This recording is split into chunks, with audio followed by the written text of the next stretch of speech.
తులసి మొక్కలకు పాదులు తీయుచు ఆశ్చర్యముగా అచటగాంచెను.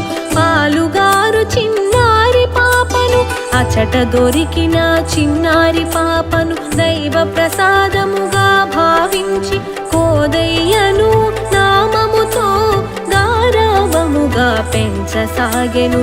కోదయ్యనగా పూలమాల, కోదై నామమే కాలక్రమముగా గోదాదేవిగా మార్పును చెంది ఆ విధముగా ప్రసిద్ధి చెందెను. చిరుప్రాయమునే గోదాదేవికి భక్తి భావనలు అంకురించెను.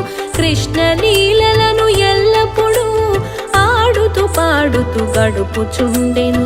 గోదాదేవి వందనము, ధరణి పుత్రిక వందనము.